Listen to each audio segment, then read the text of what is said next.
नमस्कार, city news में आपका स्वागत है। हमें आनंदराव अरसुल के पास में जो तीसरी बार अमरावती लोकसभा से चुनाव लड़ने जा रहे हैं, 2 बार अच्छे मतों से अपनी जीत हासिल की।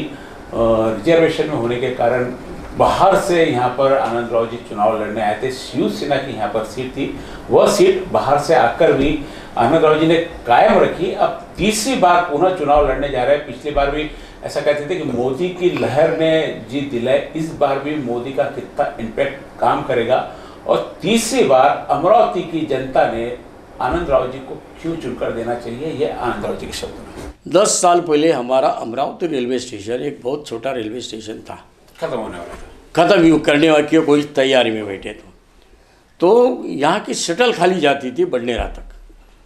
अभी प्रतिभा ताई से हमने बात की, ये भी डॉक्टर शेखावत साहब को भी क्रेडिट मैं देना चाहता हूँ। हम उनके साथ जाके बैठे थे,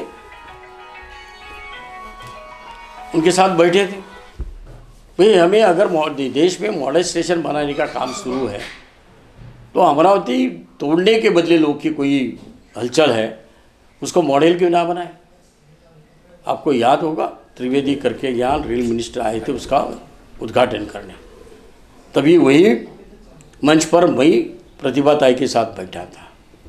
तभी त्रिवेदी ने बात की थी, एक ही एमपी है कि जो हमें हमेशा सताता है।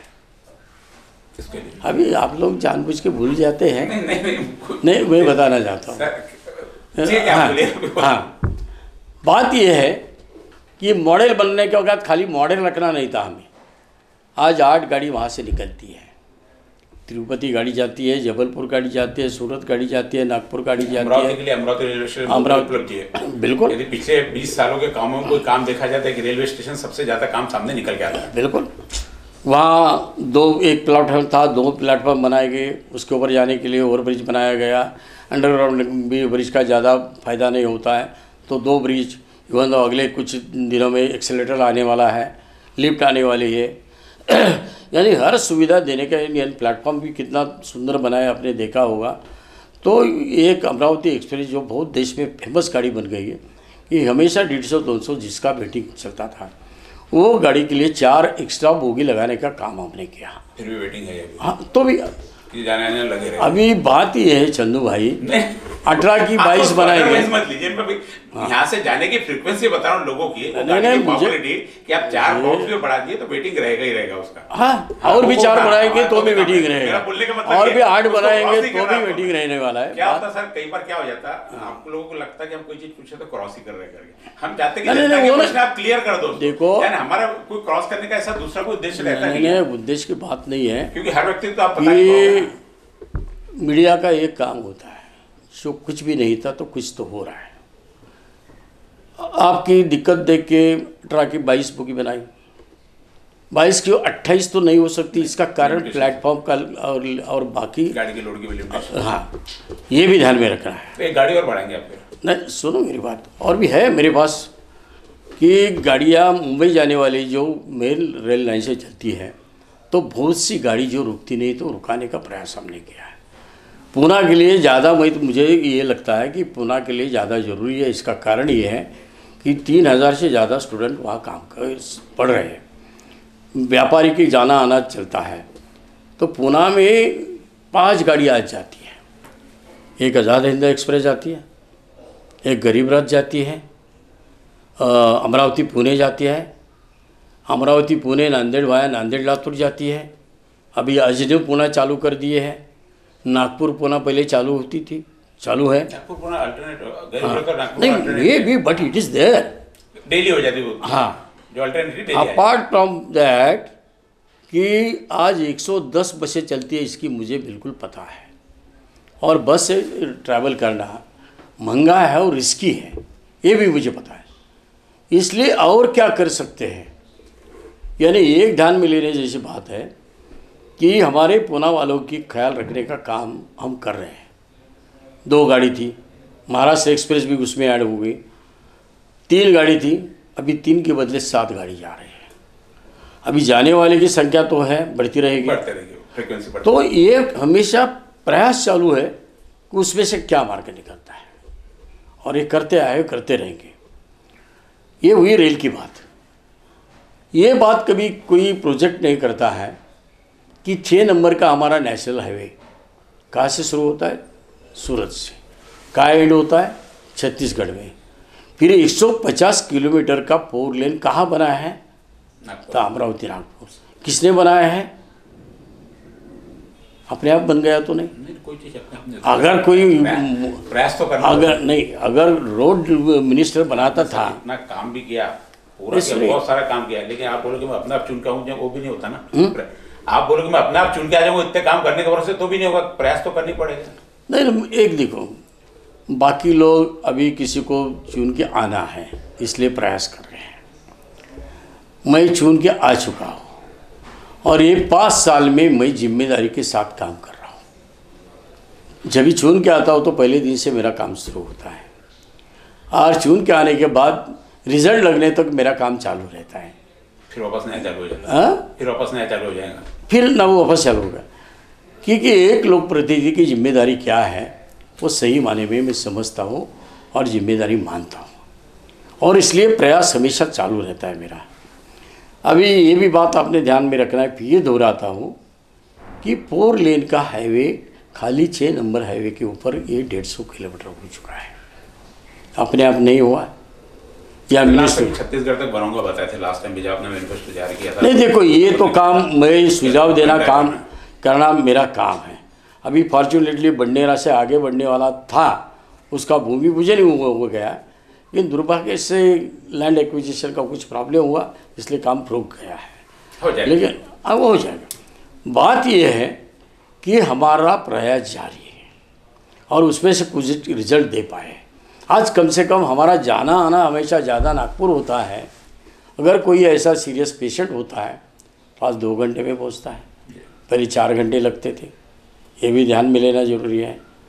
साथ साथ कि हमने अमृत योजना के तहत केंद्र की योजना है तो अपर वर्धा से दूसरी लाइन पानी की ला चुके हैं और इसलिए अमरावती को कोई पानी की दिक्कत कभी नहीं होती है।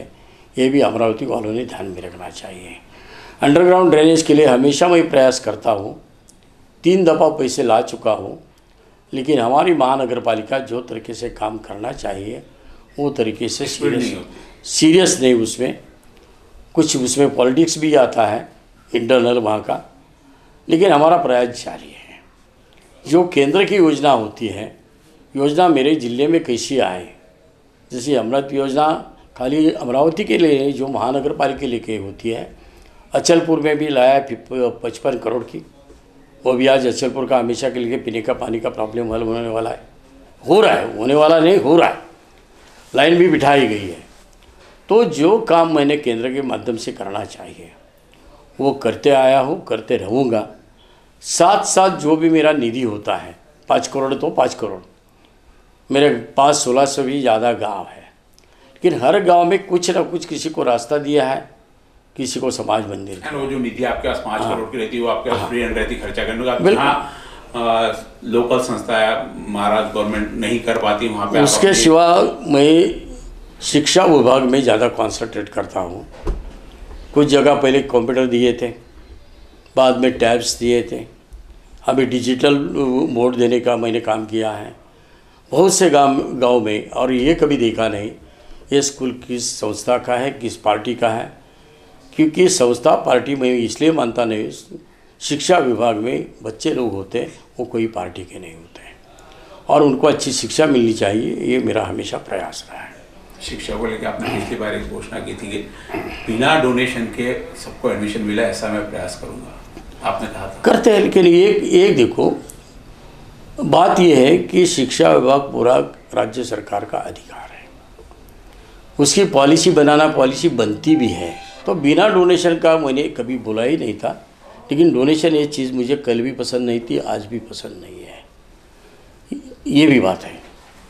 अभी जो किसी को पूछा होगा वो बात मेरे ऊपर अगर थोप देंगे आप, नहीं, तो मेरे नहीं, बिल्कुल नहीं, आपको दूसरे की क्यों थोपूंगा? देखो चंदू भाई, नहीं, देखो बाकी लोग से और मेरे से बात करते टाइम एक बात हमेशा सोचो, हर बात दिल से और दिमाग से करता हूँ मैं। ज़्यादा बहुत कुछ ऐसी मेरी ये नहीं, मेरा मोल देता हूँ, बहुत होशियार आदमी हूँ, लेकिन मैं अनाड़ी भी नहीं हूँ। नहीं बोल रहा हूँ जो कर सकता हूँ। अपेक्षा करके तो आपसे प्रश्न करते नहीं जो प्रश्न भी नहीं, लेकिन जो मैं बोला नहीं कि मुझे पता है कि जो शिक्षा विभाग स्टेट गवर्नमेंट का है, तो शिक्षा डोनेशन मुझे ये बात पसंद नहीं थी, आज भी नहीं है, कि अच्छे अच्छे लोग को डोनेशन के कारण आज शिक्षा पूरी करना मुश्किल हो जाता है, पर्टिकुलर मेडिकल इंजीनियरिंग में एडमिशन लेना मुश्किल हो जाता है। गरीब के बस की का बात नहीं हुई है, ये मानता हूँ ना। और उसके लिए कभी कभी जब भी हाउस में प्रॉब्लम खड़ा होता है तो हम उसके समर्थन करते हैं, बुरे चीज़ का विरोध करते हैं। स्टेट भी कहाँ किसी बोलते डोनेशन लो, स्टेट सर गवर्नमेंट भी डोनेशन लेने का कहाँ परमिशन लेती, किसी परमिशन किसको नहीं है, लेकिन देने वाले देते, लेने वाले लेते। यहाँ नहीं, सुनो ना, उसके आगे एक उदाहरण देना चाहता हूँ। हुंडाबंदी, डाउरी कानूनी बंदी है, लेकिन चलता है। हुंडा लेन देन चलता है कि नहीं, मुझे बताओ ना। चलता है फिर खुशी से वही बोल रहा हूँ, वही डोनेशन की बात है। डोनेशन की वही बात है। मेरा लड़का अच्छे स्कूल में जाना चाहिए, मेरा लड़का अच्छा कॉलेज में जाना चाहिए। गरीब ही आदमी प्रयास करता है, कुछ ना कुछ बेचेगा, कुछ ना कुछ करेगा, ये बड़ा बनेगा तो मेरा ये कर्जा उतार देगा, ये मान के वो करता है। रेलवे में एक चीज़ सर बाकी रह गई ना, कोड लाइन का आपने बोले थे कि नागपुर से दिल्ली जाने वाली गाड़ी इधर से उसके लिए नहीं, कोड लाइन की ज़रूरत नहीं है। कोड लाइन अभी सुनो, जो बहुत बड़ा बेनिफिट मिलेगा। नहीं, सुनो ना मेरी बात। कोड लाइन का मतलब ये है कि सीधा मुंबई से नागपुर चलने वाली मेन लाइन है। पहले हमारी इंटरसिटी बडनेरा जाती थी अमरावती से, बिना बडनेरा गए थे। हाँ, तो अभी कोड लाइन इसलिए बिठाई कि बडनेरा जाने की ज़रूरत नहीं। क्या कि पहले गाड़ी 5 बजे निकलती थी, लोग को असुविधा होती थी। कोड लाइन बनने के कारण आधा घंटा और लोग को मिला, 5:30 बजे निकलती है। अपने एक बात गौर से सोचनी ज़रूरी है, छोटी छोटी चीज़ें भी हम सोचते हैं और करके लेते हैं। अभी रही बात कि जो अगर नरखड़ रेलवे लाइन बनी है और दिल्ली जाने के लिए अगर गाड़ी हमारे पास गोंदवाना, मैं क्रेडिट मैं ही ले लूँगा, जब भी नीतीश कुमार रेल मंत्री थे और बुल्ढाना का मैं एमपी था, तो भुसावल से लेकर नागपुर तक बीच में कोई ऐसी गाड़ी नहीं थी जो दिल्ली जाए। तभी ये नरखड़ रेलवे लाइन नहीं थी, तो हमने प्रयास करके मेरे वहाँ के 5 एमएलए लेके मैं नीतीश कुमार के पास गया था और ये गोंडवाना एक्सप्रेस हमने चालू की थी। अभी वो मेरा प्रयास है कि गोंडवाना अभी नागपुर जाने की ज़रूरत नहीं है, वो नरखड़ रेल लाइन होकर दिल्ली जाएगी। ये प्रयास है और ज़रूर मुझे उम्मीद है कि कुछ दिनों के बाद वो हम कर पाएंगे, क्योंकि एक ईजी बात है कि किसके लिए तकलीफ की बात नहीं है। तो प्रयास कर रहे हैं। अभी बात इसके लिए कोड लाइन वो नहीं है, बात ये है। दूसरी बात ये भी गौर से देखी है, नरखड़ रेलवे लाइन जाती है तो बडनेरा के पास ब्रिज की ज़रूरत थी, वो ब्रिज बन गया। वलगांव के पास ब्रिज की ज़रूरत थी, वो बन गया। राजापेट का सिलसिला 2009 से लेकर आज तक मैं लड़ते आया हूँ। वो जो प्लानिंग बनाया है, हमने बिठा के आर्किटेक्ट के साथ मिलकर बात करके हमने प्लानिंग बनाया, जो कि हमारे किसी की घर ना उठे और वहाँ रास्ता भी खुला रहे, ब्रिज भी बने। आज 6 करोड़ का एक्स्ट्रा अंडरग्राउंड भी रोड बन रहा है, ब्रिज बन रहा है, अंडरपास। ऊपर वाला तो बन गया, अभी कुछ दिनों में कनेक्टिविटी आ जाएगी। एक लाइन तो चल रही है मेन बडनेरा जाने वाली। तो हर बात में हमने ध्यान रखा है। जैसे एक आकाशवाणी केंद्र है, आपको सभी को पता है 2009 के पहले जब भी 2004-05 में हमारी सरकार थी, तो हमारे मुख्यमंत्री जी ने वो बिल्डिंग बना के रखी थी, मनोहर जोशी ने 94 में। और वो ऐसी बिल्डिंग पड़ी थी, इक्विपमेंट आई थी, आकाशवाणी चालू नहीं हुई थी। हम खुद जाके जानकारी लेके वहाँ से फ़ोन करके, एक दिन में अगर स्टाफ नहीं आता, आकाशवाणी नहीं चलती है, तो हम ताला लगाएंगे, आंदोलन करें। एक दिन में स्टाफ आया। आज 8 घंटा पहले चलती थी विविध भारती, आज 12 घंटा चल रही है। लोकल आर्टिस्ट को वहाँ अपॉर्चुनिटी मिलनी चाहिए, खाली रिले नहीं करना चाहिए। इसलिए एक स्टूडियो भी हमने सैंक्शन करके लिया है। अचलपुर में नया आकाशवाणी केंद्र हमने लाया है, उसका भूमि पूजन प्रतीक्षा में जगह है, सब कुछ है। यानी हर चीज़ जनता के हित में जो है वो करने का हमने प्रयास किया और करते रहे हैं और करते रहेंगे। आकाशवाणी 24 घंटे चल सकती है, थोड़ा समय लगेगा, थोड़ा समय लगेगा। आज 12 घंटा तो चलती है। 24 घंटा मुझे यही करना है कि खाली 24 घंटा नहीं चलाना है, स्टूडियो हमारे आर्टिस्ट के लिए बनाना है, जगह है, सब कुछ है। और वो मंजूर भी राठौड़ करके हमारा जो मिनिस्टर है उन्होंने उसको मंजूर भी किया है। यहाँ तक अचलपुर का भी आकाशवाणी का मंजूर किया है, लैंड भी हमने ले चुके हैं, खाली अभी बिल्डिंग बनाने का काम करना है, भूमि पूजन करना है।